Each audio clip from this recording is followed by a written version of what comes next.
चलिए friends, very good morning to all of you. Now we are going to start with a very important topic that is called non resident taxation.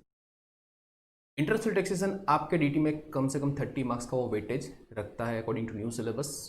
Old syllabus में कोई ऐसा weightage define नहीं किया गया था. अब बात करते हैं आज नॉन रेसिडेंट की. तो नॉन रेसिडेंट के टैक्सेशन में क्या क्या कुछ स्पेशल प्रोविजंस वगैरह है वो हम इस चैप्टर में आज देखेंगे. ठीक है.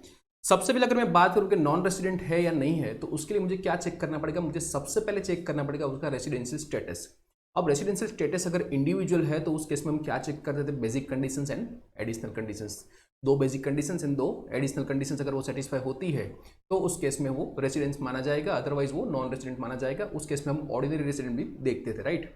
फिर अगर कंपनी है तो उस केस में हमको पोएम आउटसाइड इंडिया अगर है उसका, तो हम उसको क्या करेंगे, अगर वो इंडियन कंपनी है तो डेफिनेटली वो रेसिडेंट ही हो जाएगी. But if it's not an Indian company then in that case we need to determine POEM. क्या प्रोविजन है उसके भी हम देखेंगे इसमें. अदर्स कोई एसएससी है तो उस केस में कंट्रोल और मैनेजमेंट हमको चेक करना रहेगा. So let's see one by one. सबसे पहले आता है रेसिडेंशियल स्टेटस ऑफ इंडिविजुअल. अगर मैं इंडिविजुअल की बात करूं तो इंडिविजुअल के केस में आपको पहली दो बेसिक कंडीशन कौन सी. एक तो पहली बात, वो प्रीवियस ईयर में 182 डेज या उससे ज़्यादा इंडिया में रहा होना चाहिए. या फिर अगर वो कंडीशन सेटिस्फाई नहीं हो रही तो let's check with another condition. मतलब दूसरी बेसिक कंडीशन हम देखेंगे. उसके इसमें क्या होगा, 60 days during the previous year. अगर वो प्रीवियस ईयर में 60 दिन रहा है, एक बात समझ लो, अगर 60 दिन से कम रहा है तो उस केस में हमको चेक करने की जरूरत नहीं है, वो नॉन रेसिडेंट हो जाएगा. ठीक है. बट 180 दिन से कम रहा है बट 60 दिन से ज़्यादा हुआ है तो उस केस में जो प्रीवियस ईयर में वो 60 दिन रहा है उसके पिछले 4 प्रीवियस ईयर को चेक करो, क्या उसमें वो 365 दिन या उससे ज़्यादा उसने वो स्टे किया है इंडिया में. ठीक है. तो उस केस में हम क्या करेंगे, उसको रेसिडेंट मानेंगे अगर ये बेसिक कंडीशन सेटिस्फाई हो चुकी है तो. अब उसमें कुछ एक्सेप्शंस थे. कौन से एक्सेप्शन थे, अगर the following individual will be treated as a resident only if. अब वहां पर क्या होगा कि उसको पहली कंडीशन ही सेटिस्फाई करनी पड़ेगी, भले ही वो दूसरी कंडीशन सेटिस्फाई करता हो बट हम उसको रेसिडेंट नहीं मानेंगे. कौन से केस में, देखो, it means even if person satisfy condition number 2 above they will not be treated as a resident. मतलब क्या होगा, अगर वो इंडिविजुअल सेकंड बेसिक कंडीशन भी अगर फुलफिल करता है तो उस केस में भी वो रेसिडेंट नहीं माना जाएगा. कौन से ऐसे केस है, देखो. सबसे पहले आएगा इंडियन सिटीजन. यहां पर जोर देना सिटीजन वर्ड पर, राइट. तो Indian citizen who live India in any previous year as a member of crew of an Indian ship or for the purpose of employment outside India. या तो वो कोई भी शिप का क्रू मेंबर होगा या तो वो एम्प्लॉयमेंट के लिए इंडिया छोड़ रहा है, तो उस केस में उसको first basic condition compulsorily satisfy करना है अगर उसको रेसिडेंट हमको मानना है तो. अगर उसने फर्स्ट कंडीशन सेटिस्फाई नहीं की तो वहां पर बात खत्म हो जाती है, वो रेसिडेंट नहीं माना जाएगा. उसके बाद आता है इंडियन सिटीजन वंस अगेन या person of Indian origin. It means Indian citizen और a person of Indian origin, दोनों में से कोई भी हो सकता है, correct. Engage outside India in an employment और अ बिजनेस और अ प्रोफेशन और इन एनी अदर वोकेशन. मतलब वो कहीं आउटसाइड इंडिया बिजनेस प्रोफेशन वगैरह कर रहा है.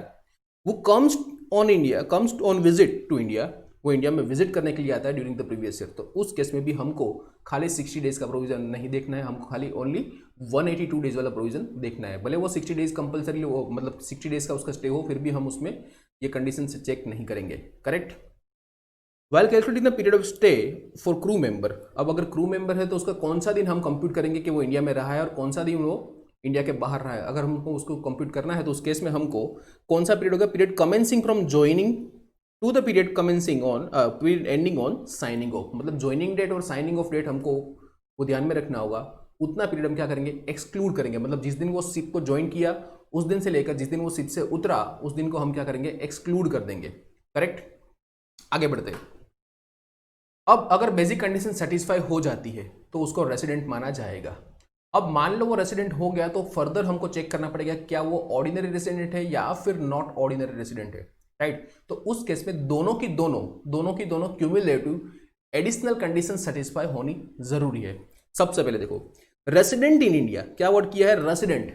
स्टे नहीं बोला है, क्या बोला है, रेसिडेंट बोला है. मतलब क्या होना चाहिए कि कोई भी प्रीवियस ईयर की कोई भी 2 साल हो गए, जो मतलब जो अपना करंट अपना करंट प्रीवियस ईयर है उसके पिछले 10 सालों में चेक करो क्या वो कोई भी 2 साल के लिए रेसिडेंट रहा है. रेसिडेंट का मतलब क्या हुआ, क्या इसने कोई भी यहाँ की सेटिस्फाई की है कंडीशंस जो भी हमको यहाँ पर दी है बेसिक कंडीशंस.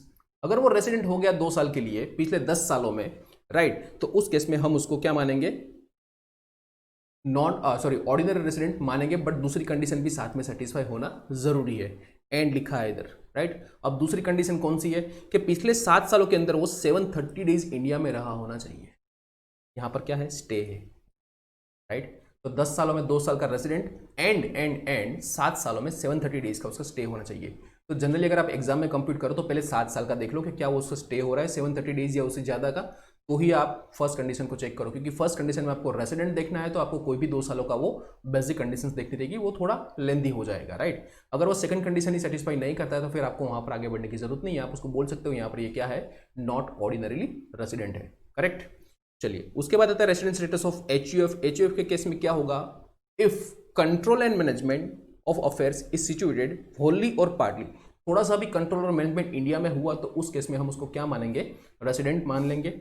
और उसका ओआर और एनओआर कैसे डिटरमाइन करेंगे, उस केस में ओआर और एनओआर अगर हमको डिटरमाइन करना है तो मुझे कर्ता का चेक करना पड़ेगा। अगर कर्ता ओआर हुआ तो एचयूएफ भी ओआर, अगर कर्ता एनओआर हुआ तो एचयूएफ भी क्या माना जाएगा, एनओआर माना जाएगा, ठीक है।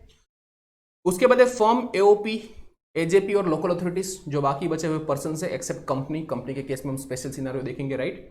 तो उसके अलावा जो कोई भी है उस केस में मुझे अगर थोड़ा सा भी कंट्रोल इंडिया में हुआ तो उस केस में हम उसको रेसिडेंट मान लेंगे, अदरवाइज उसको नॉन रेसिडेंट ट्रीट किया जाएगा, करेक्ट। अब बात करते हैं कंपनी की। तो कंपनी के केस की अगर मैं बात करूं तो कंपनी के केस में मुझे क्या देखना पड़ेगा, पीओईएम। अब पीओईएम मतलब क्या, प्लेस ऑफ इफेक्टिव मैनेजमेंट। अगर आपकी ग्रोस रिसीव 50 करोड़ से ज्यादा है तो पीओएम की गाइडलाइंस आपको एप्लीकेबल होगी, अदरवाइज आपको पीओएम की गाइडलाइंस एप्लीकेबल नहीं होगी। सबसे पहली बात क्या बोली है, कंपनी के केस में अगर वो इंडियन कंपनी है तो डेफिनेटली वो रेसिडेंट मानी जाएगी, लेकिन अगर वो इंडियन कंपनी नहीं है तो उस केस में मुझे क्या चेक करना पड़ेगा, पीओईएम चेक करना पड़ेगा।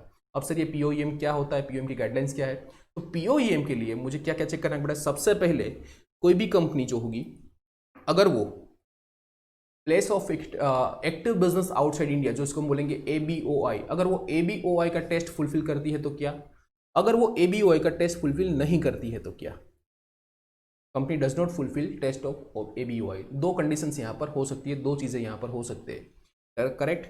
अगर वो फुलफिल करते हैं एबीओआई तो उस केस में मुझे क्या करना पड़ेगा, उस केस में मुझे ध्यान रखना, मुझे क्या चेक करना पड़ेगा, अगर majority of board meeting outside India hold हुई है तो उस केस में हम उसको क्या मानेंगे, उसका पोएम आउटसाइड इंडिया है। अगर वो पोएम आउटसाइड इंडिया है तो उस केस में वो क्या माना जाएगा, नॉन रेसिडेंट मानी जाएगी कंपनी, ठीक है।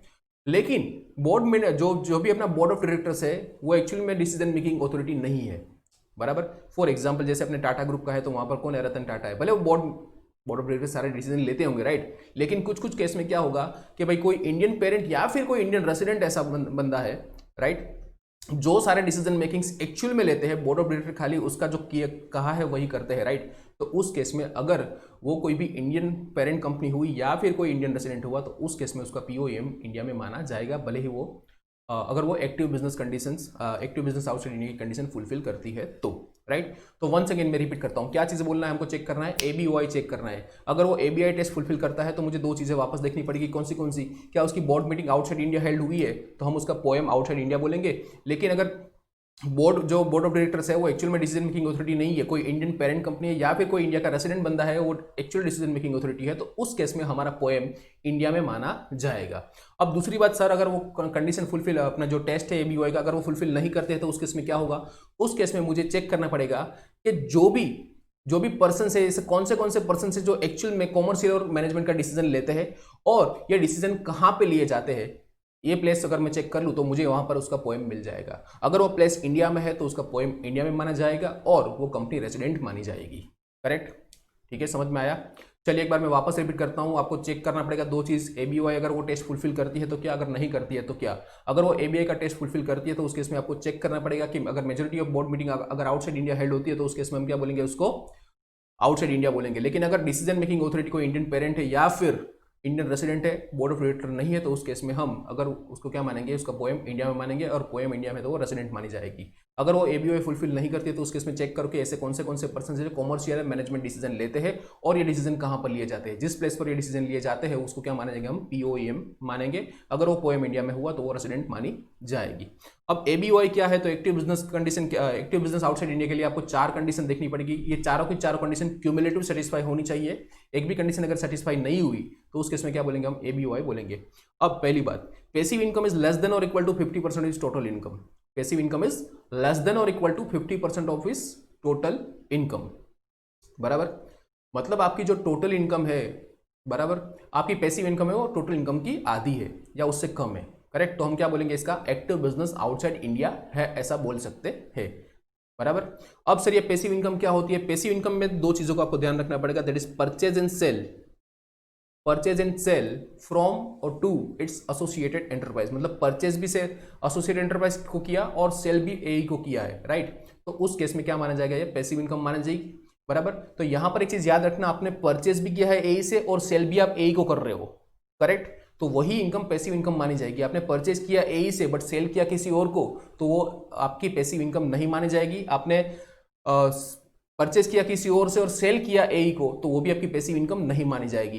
Purchase and sale both the transaction क्या होने चाहिए, वो आपके एई के साथ होने चाहिए। तो ऐसी इनकम को हम क्या मानेंगे, पैसिव इनकम मानेंगे। उसके बाद रॉयल्टी, डिविडेंड, कैपिटल गेन और इंटरेस्ट। बट इंटरेस्ट के केस में एक चीज याद रखना, बैंकिंग और पब्लिक फाइनेंशियल इंस्टीट्यूशन है, उसकी इंटरेस्ट इनकम को हम पैसिव इनकम नहीं मानेंगे, ठीक है।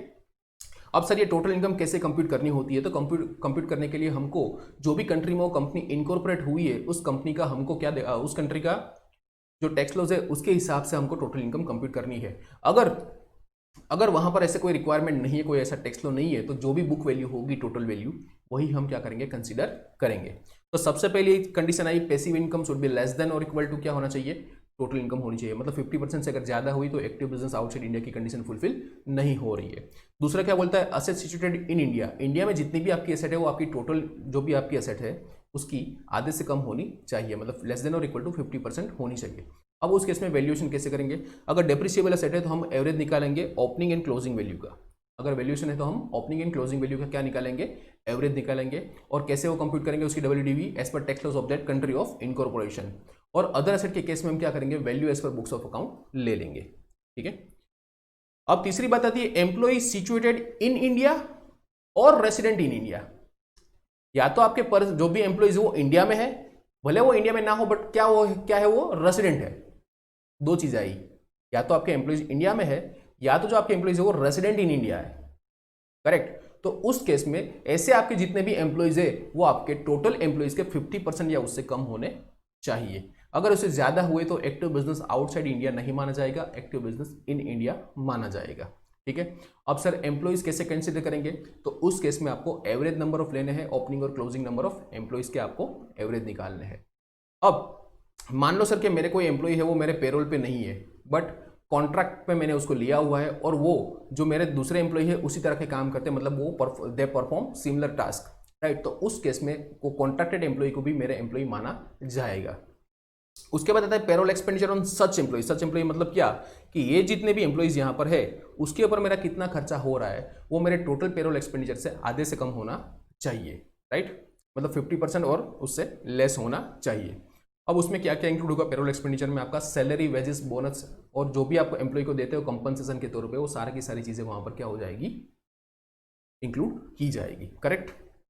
चलिए, सो ये हो गई आपकी पोएम की कंडीशंस, बराबर, एक्टिव बिजनेस आउटसाइड इंडिया।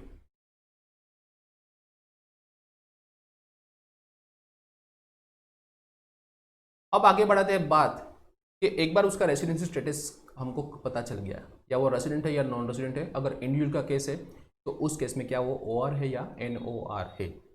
अब ये पता चल गया तो मुझे अब क्या देखना है, स्कोप ऑफ टोटल इनकम। अब स्कोप ऑफ टोटल इनकम में आपको पहली बात एक चीज याद रख लो कि रेसिडेंट एंड ऑर्डिनरी रेसिडेंट हुआ तो आपको वर्ल्ड में कहीं भी आप इनकम अर्न करके आओगे वो इंडिया में टैक्सेबल होगी।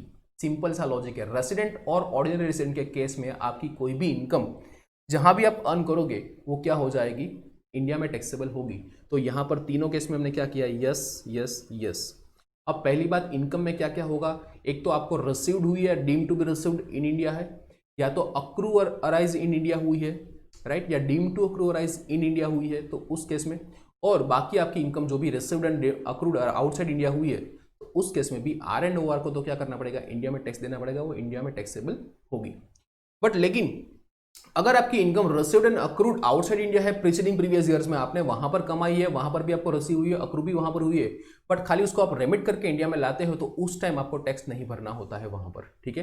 तो कोई भी ऐसी इनकम जो आपने मतलब आउटसाइड इंडिया रिसीव की हो और अक्रूअराइज हुई है प्रीवियस ईयरों में, तो क्या होगा कि पिछले सालों में उसका ऑलरेडी टैक्स आपने बीइंग ए रेसिडेंट यहां पर भर दिया होगा, तो आपको जब रेमिट करते टाइम उसको वापस यहां पर टैक्स भरना नहीं होता है, ठीक है। अब बात करते हैं आर एंड एनओआर। तो पहली बात तो देखो सिंपल सा लॉजिक है इस केस में, अगर इनकम इंडिया में रिसीव हुई या डीम टू बी रिसीव्ड है, या तो अक्रू और अराइज इंडिया या deem to accrue arise in India, ये सब केस में आर हो, एनओआर हो, ओआर हो, एनआर हो, कोई भी हो, उस केस में सारी की सारी इनकम इंडिया में टैक्सेबल मानी जाएगी, राइट। तो ये जितने भी हमारे यहाँ पर 6 बॉक्सेस है, ये सब में क्या होगा, ये टैक्सेबल इंडिया में होगी ही होगी। खाली एक ही चीज हमको चेक करना है, क्या चेक करनी है कि अगर income received and accrued outside India, accrued भी आउटसाइड इंडिया हुआ है, रिसीव भी आउटसाइड इंडिया हुआ है, तो उस केस में क्या होगा, उस केस में खाली जो हमारा ऑर्डिनरी रेसिडेंट है वही टैक्स भरेगा। उस केस में एनओआर को टैक्स भरने की जरूरत नहीं है, बट लेकिन उसको रिसीव हुई है इनकम आउटसाइड इंडिया, अक्रू भी आउटसाइड इंडिया हुई है, बट जिस बिजनेस से हुई वो बिजनेस कंट्रोल इंडिया से होता है या प्रोफेशन वो है वो सेटअप इंडिया में है, तो उस केस में वो इनकम यहां पर टैक्सेबल होगी। अदरवाइज एनओआर को भी यहां पर इंडिया में जो भी इनकम बाहर अक्रूअराइज हुई है, रिसीव हुई है, तो उस केस में इंडिया में भी उसको टैक्स भरने की जरूरत नहीं है। और एनआर के केस में तो भले वो बिजनेस कंट्रोल इंडिया में हो, फिर भी उसको यहां पर टैक्स भरने की जरूरत नहीं है। और रेमिटेंस के केस में तो तीनों के केस में ये टैक्सेबल नहीं होगी, because it's already tax in the previous year, खाली आप क्या करते हो, इसको इंडिया में लेकर आते हो, तो उस केस में आपको टैक्स भरने की जरूरत नहीं होगी, ठीक है। So this all about your scope of total income. अब यहां पर क्वेश्चन उठता है ये, देखो यहां पर मैंने आपको टेबल भी दिया हुआ है, ठीक है। अब कौन सी इनकम है जिसको हम deem to be received in India मानेंगे, एक्चुअल में रिसीव्ड हुई तो डेफिनेटली हम उसको कंसीडर करेंगे, बट कैसी इनकम है जिसको हम deem to be received in India मानेंगे।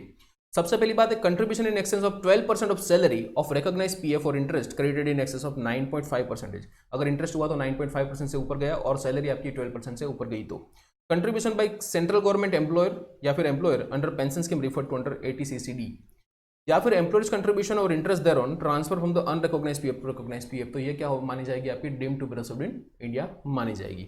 अब सबसे इंपॉर्टेंट बात आती है deem to be accrue arise in India किसको मानेंगे हम। अब deem to be accrue arise of India में अगर हमको मानना है तो उसके इसमें हमको 4 केस देखने पड़ेंगे। सबसे पहले क्या आएगा, बिजनेस कनेक्शन अगर उसका इंडिया में हुआ तो, अगर वो बिजनेस कनेक्शन इंडिया में है और उससे कोई इनकम जनरेट होती है तो उस केस में वो deem to accrue arise in India मानी जाएगी। अगर प्रॉपर्टी इन इंडिया है, प्रॉपर्टी सिक्योरिटेड इन इंडिया है, तो उससे कोई अगर आपकी इनकम जनरेट हो रही है तो वो भी आपकी इनकम इंडिया में डीम टू अक्रूअराइज मानी जाएगी। असेट और सोर्स इंडिया में है तो भी क्या माना जाएगा, वो deem to be accrue or arise in India मानी जाएगी। फिर कैपिटल से सिचुएटेड इन इंडिया है, मान लो किसी की प्रॉपर्टी, जैसे अपने विजय माल्या की प्रॉपर्टी, चलो विजय माल्या तो रेसिडेंट हो गया, बट मान लो कि कोई अपना डोनाल्ड ट्रंप है, डोनाल्ड ट्रंप ने कोई मुंबई में फ्लैट लेकर रखा है, राइट। अगर वो बराक ओबामा को यूएस में बैठे बैठे ट्रांसफर करता है, ठीक है, अब यूएस में बैठे बैठे बराक ओबामा ने उसको बराक ओबामा को उसको सेल कर दिया, कंसिडरेशन भी वहीं पर रिसीव हुआ, अग्रीमेंट भी वहाँ पर एग्जीक्यूट हुआ, सब कुछ, पेमेंट भी वहाँ पर डॉलर में हो गया उसका, कोई भी मतलब इंडिया की ओर देखा ही नहीं उन लोगों ने, वहाँ पर बैठे बैठे उसका जो भी हो ट्रांजैक्शन उसने कर दिया है, राइट। तो उस केस में प्रॉपर्टी मुंबई में लोकेटेड है, मतलब इंडिया में लोकेटेड है, तो उस केस में क्या होगा कि आपका जो भी उसमें कैपिटल गेन अराइज होगा वो कैपिटल गेन इंडिया में टैक्सेबल होगा, करेक्ट। तो ऐसा कोई भी ट्रांजैक्शन अगर है तो वो deem to accrue arise in India माना जाएगा, भले ही वो रिसीव्ड आउटसाइड इंडिया हुआ है। अब बात करते हैं बिजनेस कनेक्शन की। अब बिजनेस कनेक्शन की अगर मैं बात करूं तो उसके इसमें क्या होगा, सबसे पहली बात आता है activity carried out by the agent. अगर आपका कोई नॉन रेसिडेंट है, राइट, मतलब कोई नॉन रेसिडेंट है, वो एजेंट के थ्रू एक्टिविटी करता है, person acting on behalf of the NR. But उससे पहले एक छोटा सा टॉपिक ऊपर रह गया है तो उसको हम कवर अप कर लेते हैं। देखो क्या है, फॉलोइंग एक्टिविटीज और ऑपरेशन शेल बी एक्सक्लूडेड, मतलब कौन सी बातों को हम डीम टू अक्रूअराइज नहीं मानेंगे। सबसे पहली बात, income which is reasonably attributable to the operations carried outside India, मतलब जो operations already outside India carry किए गए हैं तो उसको हम डीम टू अक्रूअराइज आउट नहीं मानेंगे। Purchase of goods in India by NR for export out of India, मतलब क्या करते हैं, वो इंडिया में आते हैं, इंडिया में परचेज करते हैं, बट इंडिया में सेल नहीं करते, वो डायरेक्ट क्या करते हैं, एक्सपोर्ट करते हैं, करेक्ट। परचेज किया, एक्सपोर्ट किया, परचेज किया, एक्सपोर्ट किया, तो क्या वो चीज इंडिया में डीम टू अक्रूअराइज मानी जाएगी? Answer is no. उसके बाद collection of news and views, जैसे बीबीसी चैनल है, राइट, वो इंडिया में आते हैं, न्यूज़ एंड व्यूज़ कलेक्ट करते हैं, लेकिन उसका ट्रांसमिशन अगर आउटसाइड इंडिया करते हैं तो उसकी इनकम भी यहाँ पर डीम्ड टू अक्रूवराइज नहीं मानी जाएगी, भले वो एक्टिविटी इंडिया में कैरी आउट हुई है। Shooting of the cinematograph film in India by NR, अगर कोई नॉन रेसिडेंट बंदा आता है, राइट, जैसे टॉम क्रूज आता है, वो यहाँ पर शूटिंग करने के लिए आता है, राइट, तो if shooting of any cinematograph film in India bye non resident being individual not citizen of India, ये भी चीज़ याद रखना हो, सिटीजन इंडिया का नहीं होना चाहिए, करेक्ट, भले वो नॉन रेसिडेंट हो और सिटीजन भी नहीं होना चाहिए, तो non resident non citizen of India, ये दोनों कंडीशन यहाँ पर फुलफिल होनी चाहिए। और form company does not have any partner, मतलब या तो इंडिविजुअल नहीं है, मान लो कोई कंपनी है या कोई फॉर्म है, राइट, तो उसका पार्टनर या तो उसका शेयर होल्डर भी इंडिया का सिटीजन एंड रेसिडेंट नहीं होना चाहिए, करेक्ट। तो उस केस में जो भी आपकी फिल्म की शूटिंग जो वगैरह हुई होगी, राइट, तो उस केस में हम यहाँ पर उसको कंसीडर नहीं करेंगे, वो अक्रूवराइज इंडिया में नहीं मानी जाएगी। उसके बाद आता है display of uncut unassorted diamond in special notified zone in India by foreign company in the business of mining of diamonds. मान लो कोई फॉरेन कंपनी है, यहाँ पर खाली वो डायमंड को डिस्प्ले करने का खाली डिस्प्ले करती है, राइट, कोई भी स्पेशल नोटिफाइड जोन है वहाँ पर खाली डिस्प्ले करती है, तो उस केस में जो भी होगी इनकम होगी वो डीम्ड टू अक्रूवराइज नहीं मानी जाएगी, ठीक है। अब बात आते हैं अपने मेन पॉइंट पे, जो है बिजनेस कनेक्शन। अब बिजनेस कनेक्शन में सबसे पहली बात आई है, अगर कोई एक्टिविटी जो एजेंट के थ्रू कैरी आउट होती है तो उस केस में बिजनेस कनेक्शन उसका इंडिया में माना जाएगा। मान लो कोई नॉन रेसिडेंट बंदा है, उसका कोई एजेंट इंडिया में बैठे बैठे काम कर रहा है, तो उस केस में उसका बिजनेस कनेक्शन इंडिया में माना जाएगा। कौन सी बात उसमें होगी, उसके पास ऑथोरिटी होनी चाहिए, राइट, वो कंक्लूड करता है कॉन्ट्रैक्ट को और ये प्रिंसिपल रोल निभाता है। देखो मैं हाईलाइट कर रहा हूँ पॉइंट्स को, उसको आप ध्यान से पढ़ना है उसको, ठीक है। प्रिंसिपल रोल करता है प्ले, जो भी मतलब एनआर को जो भी कॉन्ट्रैक्ट करना है उसको कंक्लूड करने में उसका प्रिंसिपल रोल रहता है, ठीक है। उसके बाद आता है no such authority but habitually maintain stock of goods in India. मान लो उसको कंक्लूजन का कोई राइट नहीं है बट वो स्टॉक मेंटेन करता है इंडिया के अंदर, तो भी वो क्या माना जाएगा, बिजनेस कनेक्शन इंडिया में माना जाएगा। Secures orders in India only for NR, other NR, और वो इज कंट्रोलिंग और control by under the same common control as that of NR. अब इसका मतलब क्या हुआ, देखो इसका मतलब ये हुआ कि यहां पर क्या है कि for example, just a minute,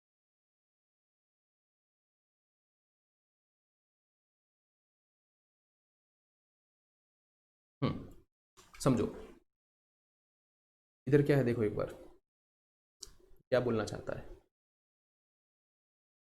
पहला बात तो क्या बोला, होनली फॉर एनआर, एनआर के लिए काम करता है या फिर कोई दूसरे एनआर के लिए काम करता है, वो is controlling control by under the same control as that of NR. अब इसका मीनिंग समझ लो,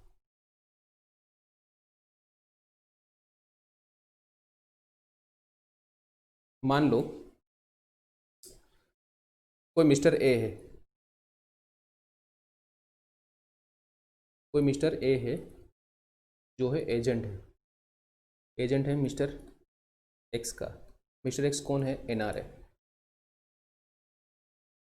अगर वो ऑर्डर सिक्योर करता है, ऑर्डर सिक्योर करता है for mister x, for mister x जो कि एनआर है, उसके लिए ऑर्डर सिक्योर करता है, तो यहाँ पर क्या माना जाएगा, उसका बिजनेस कनेक्शन, बिजनेस कनेक्शन उसका इंडिया में माना जाएगा।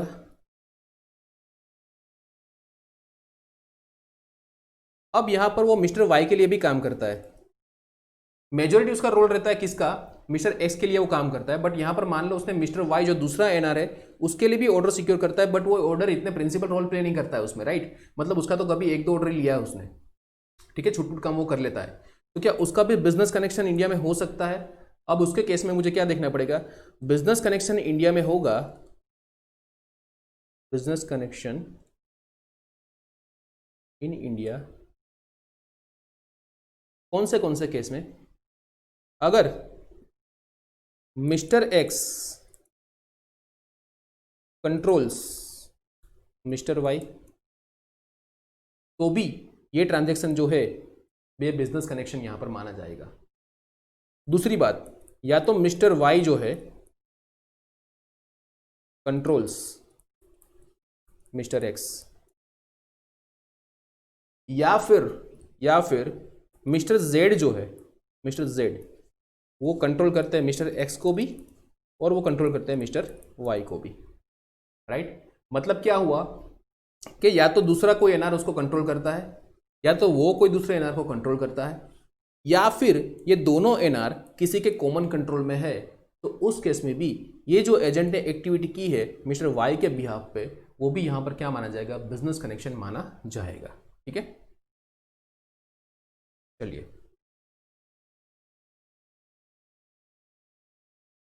ठीक है। लेकिन अगर कोई एजेंट इंडिपेंडेंटली वर्क करता है, अगर कोई एजेंट इंडिपेंडेंट काम करता है, तो वो यहां पर कवर अप नहीं होगा, उसका कोई भी बिजनेस कनेक्शन इंडिया में नहीं माना जाएगा।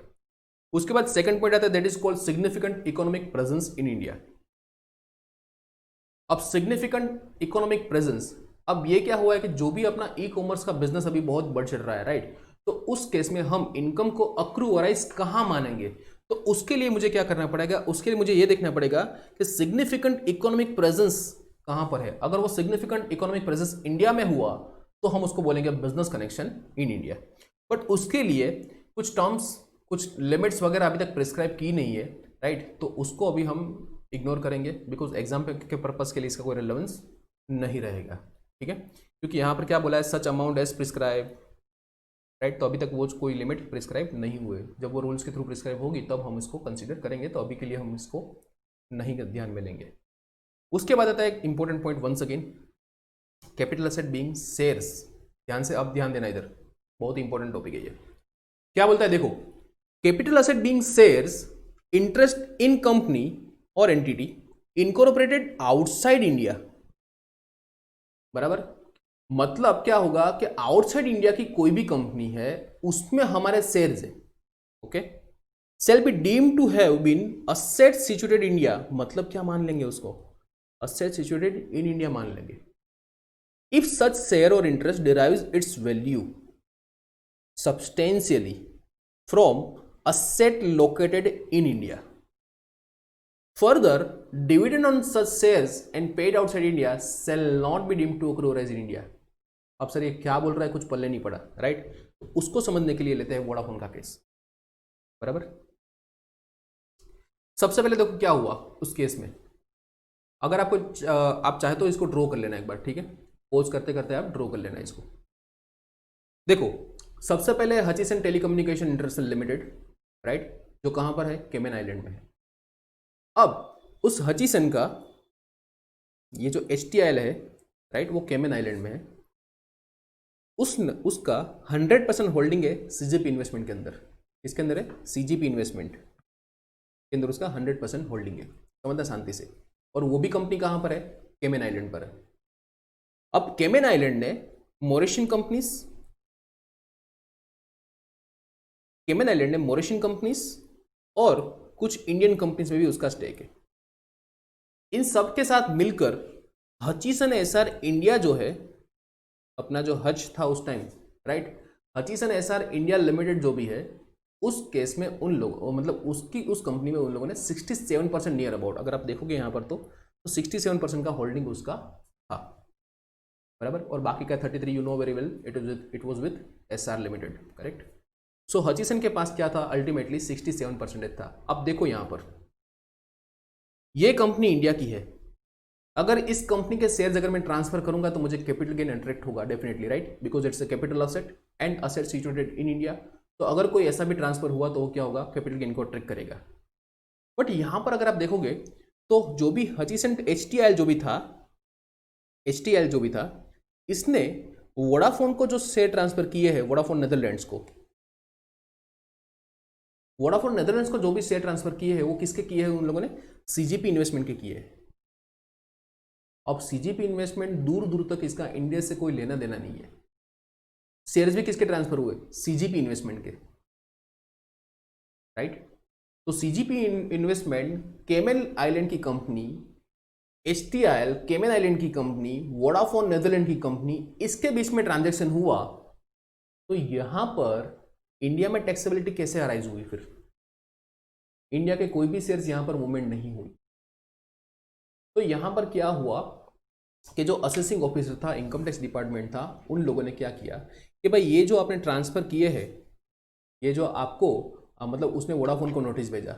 अब ये भी क्वेश्चन होगा कि सर वोडाफोन को नोटिस क्यों भेजा, ट्रांसफर तो HTIL ने किया था, राइट। तो अब समझ लो शांति से इसमें क्या हुआ कि वोडाफोन ने जो इनकम टैक्स डिपार्टमेंट था उसने वोडाफोन को नोटिस भेजा इसके बारे में कि आपने जो भी यहाँ पर जो मैनेजमेंट्स और शेयर्स वगैरह एक्वायर किए हैं सीजीपी इन्वेस्टमेंट के, बराबर, सीजीपी इन्वेस्टमेंट का आपने जो मैनेजमेंट और राइट्स एक्वायर किए हैं, वो केस में उसकी जो इनकम है, राइट, उसकी जो इनकम एचटीआईएल को हुई है, उस केस में आपको टीडीएस कट करना चाहिए था। तो आपको हम असेसी इन डिफॉल्ट मानेंगे, आपने टीडीएस नहीं काटा। क्या बोला वोडाफोन को कि आपने टीडीएस नहीं काटा। अब वोडाफोन ने क्या बोला कि भाई ये जो इनकम जनरेट हुई है एचटीएल को, जो शेयर्स हमने उसके पास से परचेज किए वो भी सीजीपी इन्वेस्टमेंट के, तो उसको इंडिया से कोई लेना देना नहीं है। तो अगर वो इंडिया में इनकम टैक्सेबल ही नहीं है तो हम उसके ऊपर टीडीएस क्यों काटे, करेक्ट। तो बॉम्बे हाईकोर्ट में वो गया, बॉम्बे हाईकोर्ट ने वोडाफोन के केस में मतलब अपना जो इनकम टैक्स डिपार्टमेंट था उसके फेवर में डिसीजन दिया कि भाई ये इनकम टैक्सेबल होगी इंडिया में। अब देखो यहाँ पर क्या बोलना चाहते थे कि आपने जो भी इनकम टैक्स डिपार्टमेंट का आर्ग्यूमेंट किया था कि आपने जो भी यहाँ पर ये राइट्स वगैरह परचेस किए हैं, राइट, शेयर्स और राइट्स वगैरह जो मैनेजमेंट में आपने परचेस कर लिया है, राइट, तो इनकम हुई एचटीआईएल को, और ये जो राइट्स और शेयर्स वगैरह जो थे जो सीजीपी इन्वेस्टमेंट के थे, किसके थे, सीजीपी इन्वेस्टमेंट केमन आइलैंड के जो भी थे, उसकी वैल्यू कहाँ से आ रही थी, हचीसन एसआर इंडिया के जो भी शेयर्स उसने होल्ड किए हैं ना, वहां से आ रही थी। कैसे, अब समझो इसको। यहां पर अगर आप देखोगे ना, तो मान लो ऐसा कोई बैलेंस शीट एक बनाते हैं, चलो ऑलरेडी इधर है, मैं आपको यहाँ इसमें समझा देता हूं। देखो ऐसा होगा कि बैलेंस शीट ऑफ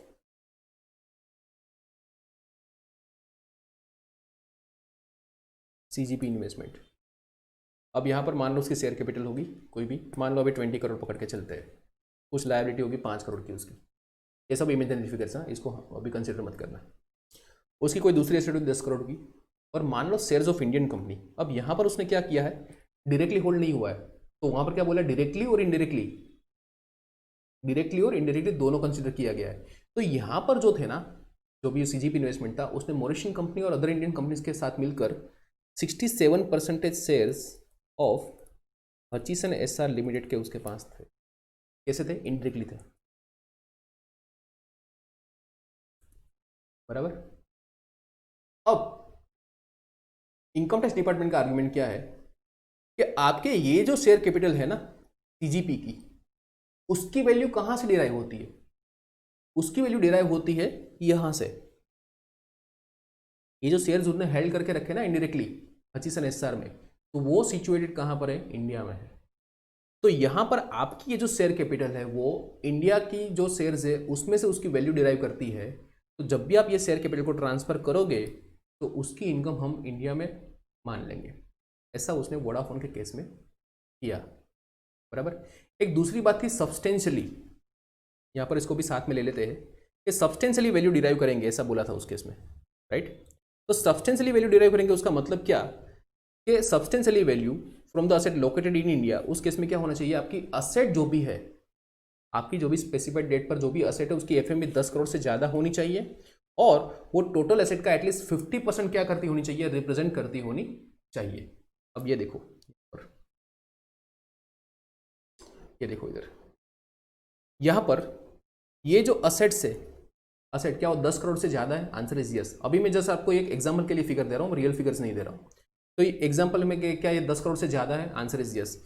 ये जो टोटल एसेट है, टोटल एसेट क्या ये उसका आधे से ज्यादा रिप्रेजेंट करती है, आंसर इज यस। ऑलमोस्ट 60% क्या करती है, ये रिप्रेजेंट करती है। तो ये क्या हो गया कि आपके जितने भी यहाँ पर शेयर्स है उसकी वैल्यू सब्सटेंशियली इस असेट से डिराइव होती है, तो asset which is situated in India. तो उस केस में हम क्या मानेंगे इसको कि भाई ये इनकम जो भी है वो इंडिया में टैक्सेबल होगी, और वोडाफोन को वहाँ पर बोला कि आपने टीडीएस नहीं काटा, इसलिए हम deem to be in default आपको मानेंगे ऐसा। अब बॉम्बे हाईकोर्ट ने दिया इनकम टैक्स डिपार्टमेंट के फेवर में, तो एसएलपी फाइल करा वोडाफोन इंडिया ने सुप्रीम कोर्ट के अंदर। अब सुप्रीम कोर्ट ने ये जजमेंट को रिवर्स कर दिया और वोडाफोन के केस में, वोडाफोन के फेवर में इसको जजमेंट दे दिया कि भाई ये इनकम यहाँ पर इंडिया में टैक्सेबल नहीं होगी। So considering this judgment, income tax department ने क्या कर दिया, देखो यहाँ पर उसने बहुत बड़ा खेल खेला। क्या किया उन लोगों ने रेट्रोस्पेक्टिव अमेंडमेंट कर दिया। रेट्रोस्पेक्टिव मतलब क्या, फ्रॉम द बिगिनिंग 1962 से उन लोगों ने अमेंडमेंट कर दिया। कौन सी चीजों कमेंट किया, सेक्शन 2 क्लोज 14 कमेंट किया, जो डेफिनेशन है कैपिटल एसेट का। अब उन लोगों ने वहां पर क्या इंक्लूड किया कि ये जो राइट्स और वगैरह जो ट्रांसफर होते हैं मैनेजमेंट के अंदर, उसको हम क्या मानेंगे, कैपिटल एसेट मानेंगे, पहली बात तो। दूसरी बात, ट्रांसफर की डेफिनेशन को अपडेट कर दिया। अब ट्रांसफर की डेफिनेशन को कमेंट करके क्या लिखा वहां पर कि ऐसे कोई भी राइट्स या मैनेजमेंट में जो भी कंट्रोल वगैरह अगर ट्रांसफर हुआ तो उसको हम ट्रांसफर मानेंगे। अब आप लोग वेरी वेल जानते हो राइट इसको, क्या कि अगर कोई भी कैपिटल गेन अगर मुझे लगाना हो तो क्या होगा, कैपिटल एसेट होनी चाहिए, ट्रांसफर होना चाहिए, राइट। ये कंडीशन फुलफिल हो जाती है तो हम क्या करेंगे, इसको इनकम को टैक्सेबल मानेंगे। अब दूसरी बात भी क्या है कि इनकम अक्रू और अराइज इंडिया तो होनी चाहिए, भले वो कैपिटल अपना जो नेचर है वो वगैरह सब कुछ कैपिटल वगैरह है, राइट, कैपिटल गेन भी हो रहा है, बट वो इनकम अक्रूराइज इन इंडिया में होनी चाहिए, राइट। तो उन लोगों ने उसमें क्या किया, सेक्शन 9 को अमेंड कर दिया। तो यहां पर एक्सप्लेनेशन 5 उस टाइम ऐड किया गया और वहां पर उन्हें लिखा गया कि ऐसी कोई भी अगर असेट ट्रांसफर होती है जिसकी वैल्यू सब्सटेंशियली इंडिया के जो भी शेयर्स है वहां से डिराइव होती है, तो उस केस में क्या माना जाएगा, ये income deem to अक्रूराइज in India माना जाएगा। तो होप यह पॉइंट आपको क्लियर हो चुका होगा, करेक्ट। फिर सब्सटेंशियली क्या होता है ये मैंने आपको ऑलरेडी समझा दिया है कि आपकी असेट 10 करोड़ से ज़्यादा होनी चाहिए और एटलीस्ट आधे से ज़्यादा वो क्या करती होनी चाहिए, रिप्रेजेंट करती होनी चाहिए, करेक्ट। चलिए उसके बाद एक पॉइंट आता है exemption to transfer of shares interest in foreign company if foreign entity along with his associated enterprise directly indirectly holding the Indian asset if it does not hold, मतलब उस केस में आपको एग्जम्पशन दिया जाएगा, transfer आपका taxable नहीं माना जाएगा। किस केस में, अगर आपका कंट्रोल या मैनेजमेंट अगर आपने नहीं किया है और आपको वोटिंग पावर वगैरह एक्सीडिंग वगैरह जो भी आपका है वो 5% से कम है, तो उस केस में आपका यहाँ पर ये टैक्सेबल नहीं माना जाएगा, ठीक है। चलिए फिर उसके बाद आता है income from salaries earn in India including salary for leave period forming part of employment contract president and succeeded bye such service rendered in India. मतलब आपने कोई भी सर्विस अगर इंडिया में रेंडर हुई है तो उसकी जो भी सैलरी वगैरह होगी इंक्लूडिंग लीव सैलरी एटसेट्रा वो इंडिया में डीम टू अक्रूराइज मानी जाएगी। Income from salaries paid by the government, अगर गवर्नमेंट ने कोई भी सैलरी पेमेंट की है, भले वो आउटसाइड इंडिया पेमेंट किया है, तो गवर्नमेंट ऑफ इंडिया ने जो भी सैलरी पेमेंट किया है वो डीम टू अक्रूराइज इन इंडिया माना जाएगा। बट उस केस में एक चीज़ याद रखना कि जो भी आपको अलाउंसेस परक्विजिट्स वगैरह दिए जाते हैं, जो भी एम्प्लॉय आउटसाइड इंडिया है, मान लो अपने फॉरेन एम्बेसी वाले लोग हैं, वो वहाँ पर कोई भी बैठे हैं, राइट, तो उसको गवर्नमेंट जो भी सैलरी देगी तो वो सैलरी कहाँ पर होगी, यहाँ पर टैक्सेबल होगी। बट उसमें एक चीज़ याद रखना, अलाउंसेस एंड परक्विजिट वो उसके section 10 close 7 by virtue of that वो क्या हो जाएंगे, एग्जेम्प्ट माने जाएंगे। तो क्वेश्चन में एक चीज़ याद रखना, अगर आपको क्वेश्चन ऐसा बोला कि so and so person is a employee of government India having earning this kind of salary, वो नॉन रेसिडेंट वगैरह है, राइट, तो उस केस में आपको याद रखना है परक्विजिट्स एंड अलाउंसेस आपको एग्जेम्प्ट करने हैं, उसको टैक्सेबल नहीं कंप्यूट करना है, ठीक है। उसके बाद dividend paid by Indian company outside India, Indian company ने दिया गया डिविडेंड वो always deem to accrue or arise India माना जाता है, ठीक है। उसके बाद आता है interest payable shall be deem to अक्रूराइज in India. अब इंटरेस्ट, रॉयल्टी और एक चीज आएगी FTS, that is fees for technical services, correct. अब interest payable shall be deem to अक्रूराइज in India कब माना जाएगा, जो भी इंटरेस्ट है, मान लो किसी ने बोरोइंग किया है, राइट, ठीक है, अगर गवर्नमेंट ऑफ इंडिया ने बोरोइंग किया है तो डेफिनेटली वो इंटरेस्ट जो भी वो पेमेंट करेंगे किसी भी पर्सन को, तो उस पर्सन को रिसिप्ट होने वाला जो भी इनकम है, इंटरेस्ट इनकम, वो डीम टू अक्रूराइज इंडिया माना जाएगा और वो टैक्सेबल रहेगा। या तो कोई रेसिडेंट पर्सन है, उन लोगों ने ये बोरोइंग किया है, बट लेकिन जो भी बोरोइंग किया गया है उसका यूज आउटसाइड इंडिया किया गया है, मतलब borrowed and used for the business profession outside India, बराबर, उस केस में वो इनकम डीम टू अक्रूराइज नहीं माना जाएगा। मान लो मुकेश अंबानी ने कोई फॉरेन कंपनी से लोन लिया हुआ है, राइट, अब मान लो मुकेश अंबानी अगर वो इंडिया में ही यूज करता है अपना बिजनेस के लिए, तो जो भी इंटरेस्ट इनकम होगी वो फॉरेन कंपनी को, वो क्या होगी, वो यहाँ पर इंडिया में टैक्सेबल होगी, बिकॉज वो जो इंटरेस्ट है वो यहाँ पर इंडिया में यूज, मतलब जो बोरोइंग है वो इंडिया में यूज हो रहा है, राइट। तो interest shall be deem to अक्रूराइज in India. लेकिन मुकेश अंबानी ने जो लोन लिया है वो कोई भी फॉरेन ऑपरेशन के लिए यूज करता है, मतलब कोई भी बिजनेस प्रोफेशन जो आउटसाइड इंडिया कैरियर होता है उसके लिए वो यूज करता है, तो बोरोइंग पे जो भी इंटरेस्ट होगा वो इंडिया में डीम टू अक्रूराइज नहीं माना जाएगा। फिर उसके बाद अगर कोई नॉन रेसिडेंट मनी बोरो करता है, right, solely for carry out business profession in India, अब कोई नॉन रेसिडेंट ने बोरोइंग किया है और वो इंडिया में उस पैसे को लगा रहा है, राइट, तो वो भी इंटरेस्ट कहां पर माना जाएगा, डीम टू अक्रूराइज इन इंडिया माना जाएगा, ठीक है। उसके बाद interest payable by permanent establishment of non resident banking company to its head office या फिर अदर पी या फिर any other part outside India shall be deem to accrue arise in India माना जाएगा। मतलब कोई भी इंडिया का पी बैंकिंग कंपनी का कोई पी है, राइट, अगर वो इंटरेस्ट पेमेंट करता है तो वो भी क्या माना जाएगा, deem to accrue arise in India माना जाएगा। ठीक है, चलिए उसके बाद आता है royalty. Royalty payable shall be deem to accrue arise India, तो उस केस में भी क्या माना जाएगा कि अगर वो रॉयल्टी का यूज इंडिया में बिजनेस के लिए हुआ तो टैक्सेबल, आउटसाइड बिजनेस के लिए हुआ तो टैक्सेबल नहीं माना जाएगा। बस इतना इसमें याद रखो आप। ठीक है, कंप्यूटर सॉफ्टवेयर को भी क्या माना जाएगा, रॉयल्टी माना जाएगा। ठीक है, lump sum royalty payable for the computer software supply by non resident along with the hardware under scheme of government shall be excluded, ऐसा माना जाएगा। फिर software embedded in the hardware with no independent functionality does not amount to royalty. मतलब क्या है, hardware का main functionality है, software जो है इसकी कोई इंडिपेंडेंट एक्टिविटी नहीं है, तो उस केस में क्या माना जाएगा, वो हार्डवेयर माना जाएगा, सॉफ्टवेयर नहीं माना जाएगा, तो उस केस में वो रॉयल्टी नहीं मानी जाएगी। उसके बाद FTS, fees for technical service etcetera, तो उस केस में भी सेम टू सेम है, आपने जो भी फीस दी है फॉर टेक्निकल सर्विसेज, राइट, अगर वो इंडिया में है उसका यूसेज तो वो इंडिया में मानी जाएगी, लेकिन अगर आउटसाइड इंडिया है तो deem to accrue outside India मानी जाएगी। ठीक है, चलिए उसके बाद है प्रिजम्पटिव टैक्सेशन। अब प्रिजम्पटिव टैक्सेशन में क्या होगा कि जैसे आपने यहाँ पर पढ़ा था कि 44 AD फिर 44 AD वगैरह पढ़ा था, इस तरह नॉन रेसिडेंट को भी कोई कुछ प्रोविजन ऐसी है जिसमें वो प्रिजम्पटिव इनकम डिक्लेयर कर सकते हैं।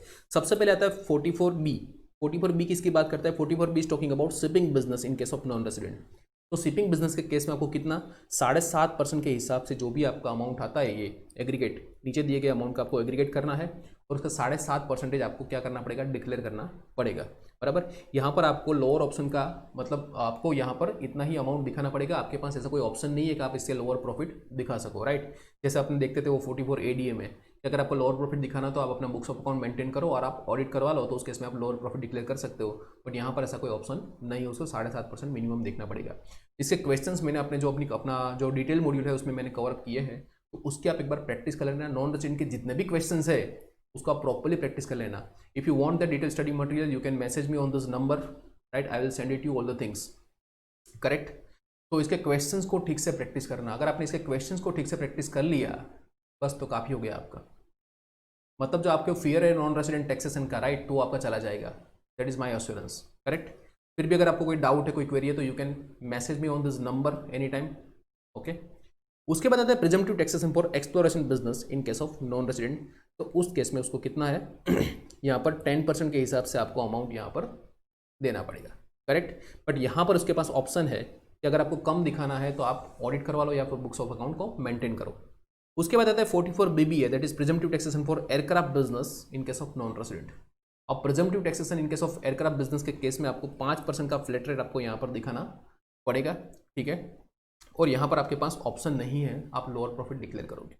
फिर आता है 44C। 44C is talking about head office expenditure in case of non resident. तो आपको कितना हेड ऑफिस एक्सपेंडिचर अलाउड होगा उसके बारे में यहाँ पर बात करता है। See this section is non ostentatious, मतलब क्या हुआ कि सेक्शन 28 to 43 में जो भी बोला है, राइट, वो यहाँ पर एप्लीकेबल नहीं होगा। Reduction in respect of head office expenditure is restricted, वरना तो क्या होगा कि हेड ऑफिस जो भी होगा वो इंडिया में ही ज़्यादा पैसा अलोकेट कर देगा, राइट। उसमें क्या होता है कि सारी जो भी ब्रांचेस होती है उसको अलोकेशन दिया जाता है। तो मान लो इंडिया में ज़्यादा टैक्स लगता है तो उसको ज़्यादा प्रोपोर्शन अलोकेट कर देंगे, राइट। तो यहाँ पर इसको क्या रखा गया, रिस्ट्रिक्ट रखा गया है।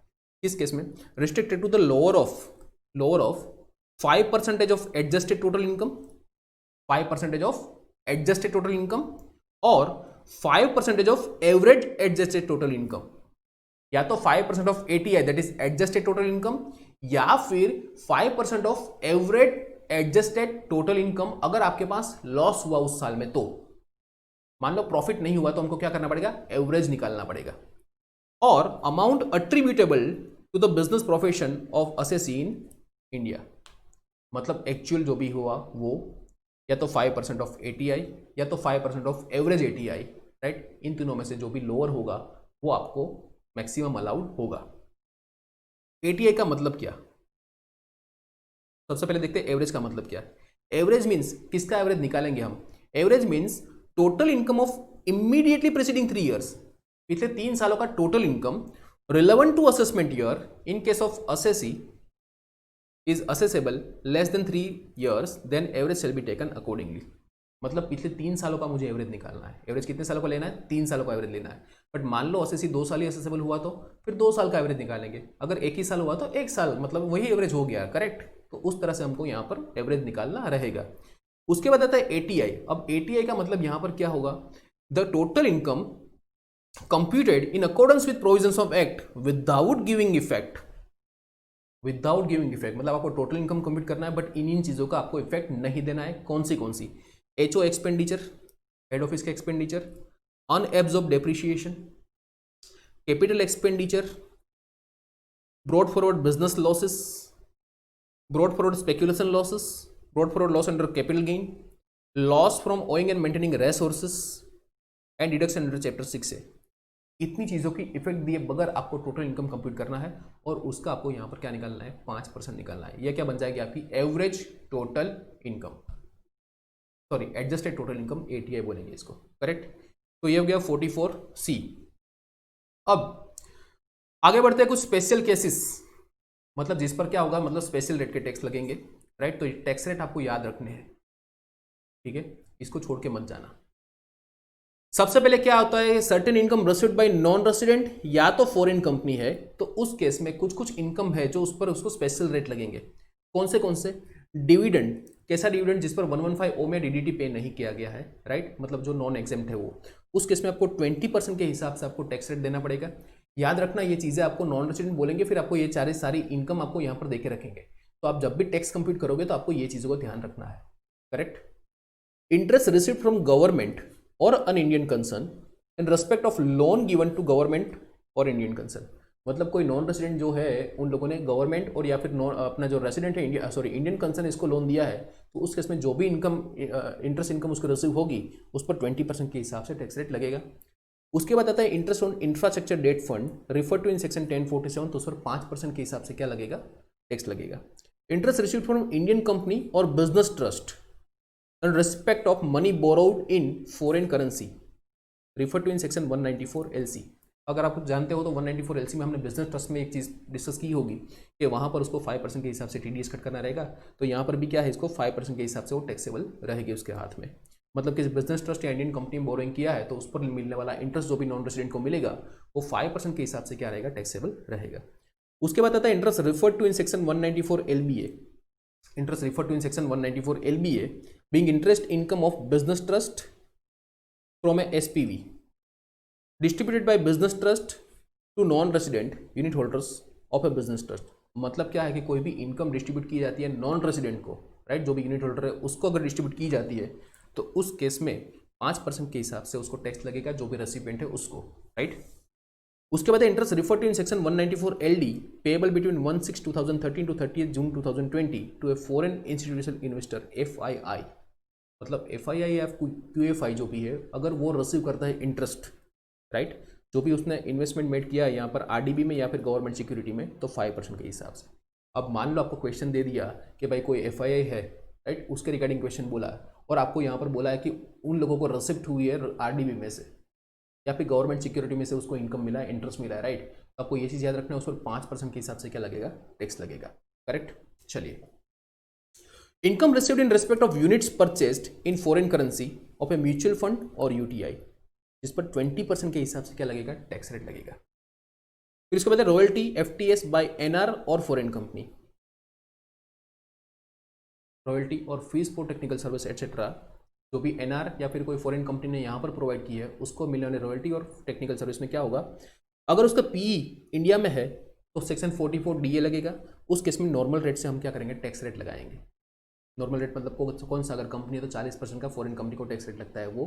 अगर वो इंडिविजुअल है तो उस केस में क्या होगा? वो उसके स्लैब रेट जो लगेंगे वो। उसके बाद PE is not in India तो 115A लगाएंगे और 10% के हिसाब से टैक्स करेंगे उसको।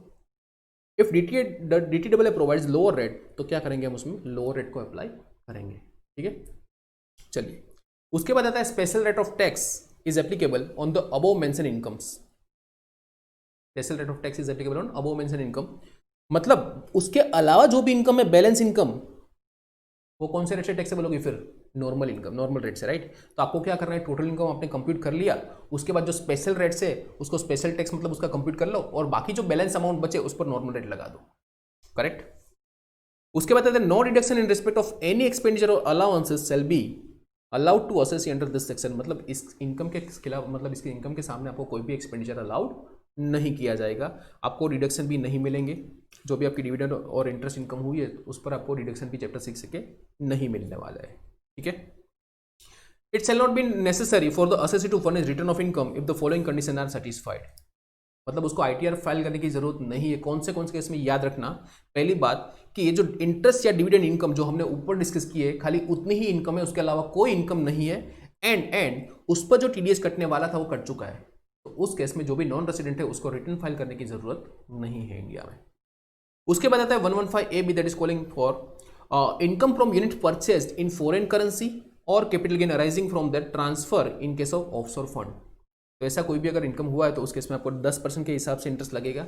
लॉन्ग टर्म कैपिटल गेन हुआ है तो 1 लाख तक उस पर कोई भी टैक्स नहीं लगेगा, ठीक है। और शॉर्ट टर्म कैपिटल गेन है वो 15% के हिसाब से क्या रहेगा, टैक्सेबल होगा, ठीक है।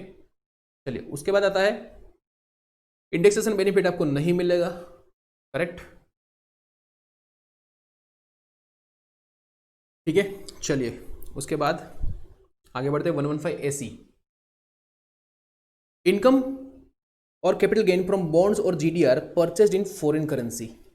बराबर, कोई फॉरेन करेंसी में कोई नॉन रेसिडेंट ने परचेस किया तो उस पर 10% के हिसाब से उसको लगेगा। लॉन्ग टर्म गेन हुआ तो इंडेक्सेशन बेनिफिट नहीं मिलेगा और कोई भी डिडक्शन अलाउ नहीं होगा उस केस में, ठीक है। तो एक बार इसको ध्यान रखिएगा। उसके बाद आता है 115AD। एक बार इसका क्वेश्चन आ चुका था FIR के रिगार्डिंग, एक और इसका क्वेश्चन आ चुका था, तो इसके रेट भी आपको ठीक से उसको पढ़ के जाना, correct. Income received by FIIs from securities other than mutual fund. उस केस में क्या होगा, देखो, long term capital gain 10%, 112A का होगा, अगर 1 लाख के ऊपर गया तो भी 10%, STCG अदर देन 111 है, राइट, तो उस पर 30%, STCG 111A वाला होगा तो 15% के हिसाब से।